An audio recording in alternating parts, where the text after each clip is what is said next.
Okay, so today for the first time, I have the screen recording all figured out. So we'll be able to record today's lesson.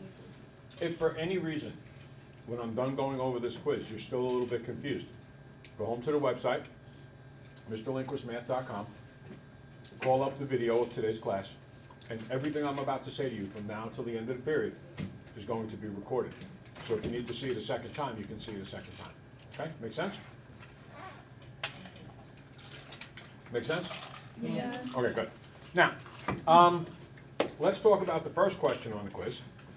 First question on the quiz talks about domain and range. What is the domain, everybody? The X value. The X value is also called the set of all inputs. Very good. What's the range? The Y value. Y values? The set of all outputs. That's exactly right, the set of all outputs. So, it says here that we have this function. I gotta fix this. I gotta have the lady come and show me how to make this so that I don't have to do it every time I turn the computer on. Computers aren't my thing. Technology's not. I'm not bad at technology.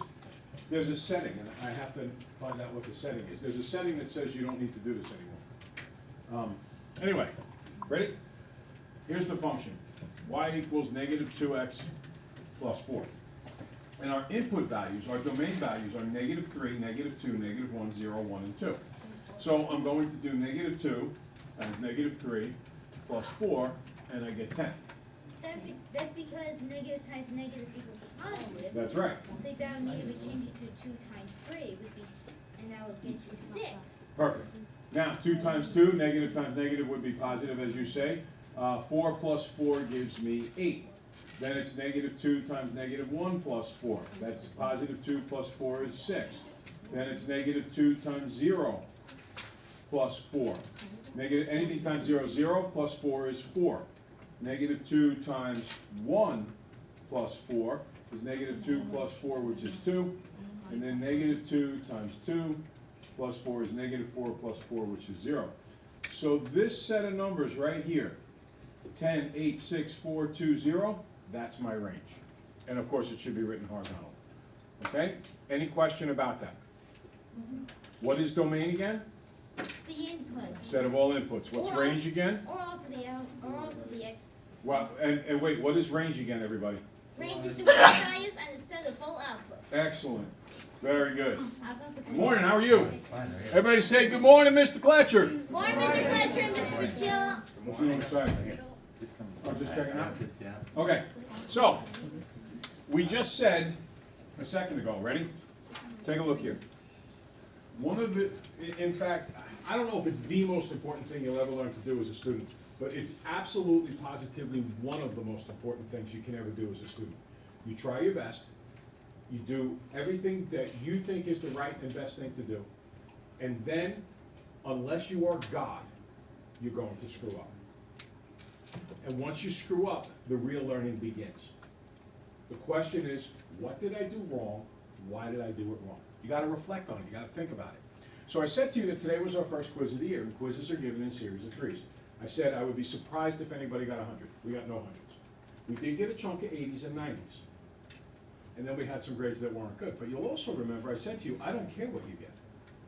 What I care is this moment in time. This is exactly what it's all about. We're gonna go through this quiz step by step. And as I told you before, you can go home and you can watch this video again tonight on YouTube, check it out, see what you didn't understand if you don't completely understand right now. So, let's begin. Ready? It says here, draw a graph with the following rates of change over the given intervals and starting points. Now you'll remember in class we went over interval notation. If you see a bracket that looks like that, as opposed to a parenthesis which looks like that, what is it telling you is the difference in the drawings? Alejandro? If the dot's closed open, Which one is closed? staple. Right, the staple of the bracket is closed, this one is open. So that's what we have to keep in mind as we travel throughout this. Let me just go through this time because I'm a little concerned about time today, okay? It says negative 3 to negative 1 is the interval, the x interval. am I going to have a closed circle at -3, or am I gonna have an open circle? Close. Everybody? Close. Good. At 1, am I gonna have open or closed? Open. So now, I'm going to, it says here, the rate of change is 2, the slope is 2. But I have to start at the point -3, -6. So I go -3, 2, 4, 6, and we just said it better be a closed circle. So there's the point -3, -6. Now, what is the slope? Up to everyone. Up 2 over 1, and I'm going to do that until I hit where x is -1. So I go up 2 over 1, up 2 over 1. Now, should this is where x is -1, should this be open or closed? No, open, sorry. Open. How do we know it's open, everybody? Because it's a Because, parenthesis, so I make that an open circle. And there's my first piece of my piecewise linear graph. What if we drew like an arrow at the end? Well, here's the problem. Is that also acceptable? Hold it. What does an arrow at the end mean? It means that it keeps going on. Right, and doesn't this mean stop? Okay. All right. Uh, All right, yes. Why did you start at that point? Because it says right at the end of this, starting at the point -3, -6. Oh, okay. Okay. I get it. Now, hold it. Can you, I like to hear learning. Can you hear learning? Can I draw an arrow at the end? Satisfied with the explanation. Why did you begin there? Satisfied with the explanation. This is the key moment. This is where learning takes place. We always try, we always make mistakes. Nobody is perfect. You are not a bad person, and you're certainly not a bad learner if you screw something up. However, once you make a mistake, that's when you really kick it into overdrive and you say, what can I do to make it right? Quickly. In a situation where both sides are parentheses, would you make every dot in between the two? No, it just means the endpoints. Okay, so everything that's not specified by parentheses can be closed. Yeah, I think we're gonna come to one of those. Okay. All right, so now, it says, starting now at the point -1, 0. See that, Mr. Senecal? Yes. All right, so I'm gonna jump to -1, 0. It says from the point, or where x values, I'm sorry, -1 to 3, so I'm gonna begin with a closed circle at -1, 0, here it is. There's my closed circle. And it says the rate of change is -1/2, and let's see, I have to go all the way until the x is 3. So, down 1 over 2.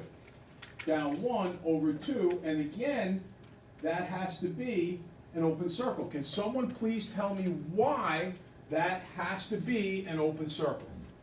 Okay. Because it's on the 3 and there's a parenthesis on it. Exactly, there's a parenthesis on the 3, that's exactly what you're looking for. Next, now I have a double bracket. My double bracket says 3 to 6. that means they're What not- is that telling you about what the endpoints should look like? Chloe, what do we got here? What should the endpoints look like with a double bracket? Exactly, closed circle at the beginning, closed circle at the end. This one's a little tricky though. I'm gonna go from 3 to 6, I'm gonna go up 2, over 3, where does it says here? Oh, starting where you left off. And since there's a bracket there, now I fill the circle in because of the bracket. And then it goes up 2 over 3, and I put another dot, that's gotta be closed.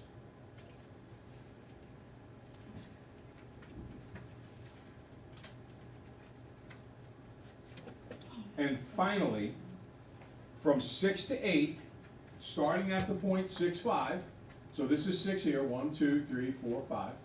Open circle here because it says 6, 5, and then open circle at the, oh, I'm sorry, 6 to 8. And then a bracket, so now I go over to 8, and I close it, and there's my graph. Yes? I don't understand anything that you just did. Okay, I'm gonna go through it very quickly one more time. I don't know that you're gonna understand it, but what you're gonna need to do if you don't is you need to go home and watch the video, okay? So, one more time, everything is about where you begin, where you stop. And each of these intervals represent the x values over the interval. So, the first thing it says is it wants us to start at the point -3, -6. So I go right to this point, and this is where I begin my graph. Then it says from -3 to -1, with this in a bracket and with this in parentheses, which means this dot's gonna be filled in, this dot's gonna not be filled in, it's gonna be open. Then it says it wants a slope of 2. So up 2 over 1, up 2 over 1, and I didn't fill the endpoint. Then it says going to the point -1, 0, and there's a bracket there. I fill that in, and it says do a slope of -1/2, so it's down 1/2, down 1/2, because it says to go all the way to 3. Now, it wants 3 to be an open circle because of the parenthesis. And originally, I had an open circle here. But the very next one puts a bracket on that 3. So it takes the open circle, and what does it do to that open circle? It fills it in. So I fill it in, and then it says all the way out to where x is equal to 6, go up 2/3. Up 2/3, 2, 3. Here's my point where x is 6. Then it says, jumping to the point, 6, 5, which I did here, and then the 6 is in a parenthesis, so I have to put an open circle, and the 8 is in a bracket, so I close the circle. Okay? So that is everything you need to do to answer the quiz tomorrow. Remember, these are called piecewise linear graphs. You take chunks of lines, and you put them all together. Okay? So, I think you should understand better now, and since you understand better now, I think you should do a whole lot better on tomorrow's quiz. Remember what I said earlier in the year, I don't believe this math class is a test of your intellect, I believe it is a test of your character. Okay, so, draw a graph with the following rates of change over the following intervals. And the first one it says there is starting at the point -3, -5. So I want to go through this very quickly. Ready? -3, -5. -3, 2, 4, 5. Now, when we do that -3, -5, are they both in brackets? Right? I go to the point -3, -5, and I really can't, let me put my glasses on so I can see. Now it wants me to go to 0, but the 0 is in parentheses, and a slope of 2. So, up 2/1, up 2/1, up 2/1, but that has to be an open circle because it's in parentheses. Okay? Then, starting at the point 0, 0, so I jump down to 0, 0, and there's a bracket, so I close the parenthesis, and rate of change of +1/2, and I gotta go to 4. So up 1/2, up 1/2. Now, is the right side of this guy a bracket or is it a parenthesis? No, it's a bracket. It says 0 to 4, it's a bracket, so I'm gonna leave that as a solid circle. Good. Then what does it say next? From 4 to 7, starting where you left off, rate of change is 0. And again, it's a bracket. From 4 to 7, and since it's a bracket again, I fill in the circle again. And the last piece says from 7 to 10, both brackets, so I'm going to fill them both in. Starting where you left off, rate of change -3.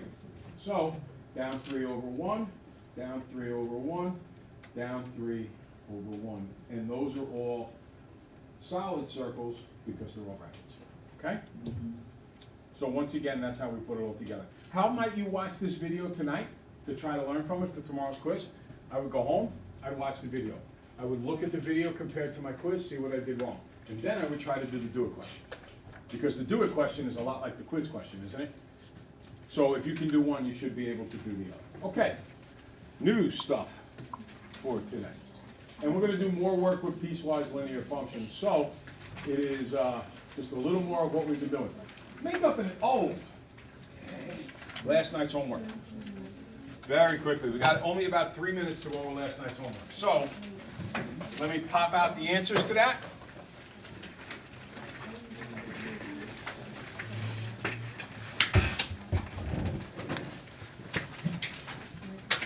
Dun, dun, dun, dun, dun, dun, dun, dun, dun, dun, dun, dun. All right. So, first off from last night's homework, there's all your algebra questions, or I should say your integer questions. Oh, nobody went around and checked the homework today. That's right. You'll have to do that tomorrow. Whoever is the first one done with the do it is usually the person who goes around and checks the homework. So, we'll get to that tomorrow. Just don't lose it. Tomorrow we'll get both homeworks checked off. Okay. Notice the first bit of homework from last night was all about just integer review, making sure you can do it. If there's anything you're getting wrong with integers, you come in and you see me. Then you have to do some graphs on the number line, and all we're talking about here is whether it's open or closed circle. Okay? Pretty straightforward. All right? Then I forgot to draw a graph. This will happen sometimes because sometimes I hand it into photocopy and I don't realize that I didn't draw a graph on graph paper. So, a quick story of what this might be. This might be, go ahead, Anthony, fire away, buddy. A crab walking out into the ocean. A crab walking out from a beach. All right, so the crab walks down the beach. I was just thinking about Blue Point Dock, if anybody knows Blue Point Dock. And we got a crab, and the crab walks up the first step, and then the crab has to climb a really, really tall tree. So the crab climbs up the tree, which has a steep rate of ascent. Then he gets to the top, and he's like, I'm so tired, he just stays right there. And then he starts working his way down some branches because he sees a seagull's about to attack him and eat him. And then he jumps off the tree as quick as he can, and he lands to the ground. Okay? All right. Next up, we have some domain range questions again. Okay. Domain is, once again, we've said this a few times today, domain is the set of all X inputs. X values, which are inputs. Range is the set of all outputs. What letter represents range? Y. Very good. Okay, take a look down here. Filling in the table. Just go according to the rule. And last but not least, writing that function as a set of ordered pairs. Okay? Any questions? Yes? So I noticed that for fx, it has x in parentheses. Is that like, does that mean that f stands for something in the f inside the parentheses? F is the name of the function. It's saying F takes that thing, that input. Okay. And that's So all it is notation for that. What's that? That's kind of like what we discussed earlier with the images. And Yes, images. absolutely, yes. We're gonna go over like tonight's homework and stuff things, or are we not doing that? No, this is the answer. This is all the answers for last night. Okay, next up. It says here, make up an elevation versus time story. Now, there's something very interesting going on here. If you notice, I believe for the first time we go below the x-axis. So what would be the kind of story that this might represent, this particular graph? Alejandro. I have a story, but tonight's homework also is on graph. Okay, we'll do the graph when we get in tomorrow, real quick. All right? So, once again, what would be a story that this might represent? Spencer, fire away, buddy. A stuntman is riding a bike up to the top of a building. Okay. He gets on top of the building like a Trump pyramid or something, like a Okay. hexagon, I guess. I don't know. He gets to the top and then he rides it off, but then he falls off his bike and goes 6 feet underground. Okay. Bounces back up. And then he's stunned for a moment, And then he crawls his way back up. and then he crawls way back up to ground level. Yeah. Okay, that would work. It's an interesting view, yes? Like someone like jumping off the diving board and like going. There you go, walking up to the top of the diving board. Yours is a little more realistic. Walking up to the top of the diving board, jumping off the diving board, but going through the water, because you would do that on a diving board, so you get below ground level. And then kind of catching your breath. You ever do that? You dive, you get to the bottom, and you're like, yeah. You don't catch your breath, though. That would be really bad. And then you swim back up to the surface. Okay. All right, so we've gone over the quiz. We've gone over the do it question. We did another one of these situations here. All we've been talking about the last 3 days, piecewise linear graphs. After today, the lesson will not be on piecewise linear graphs. We'll still have some quizzes, we'll still have some homework questions, but the lesson we will not have. So this is really your last chance to 100% get this down during class time. If you don't, you're going to need to come to extra help for it, which, by the way, we have tomorrow morning. All right, any questions? All right, I'm going to kill the screen.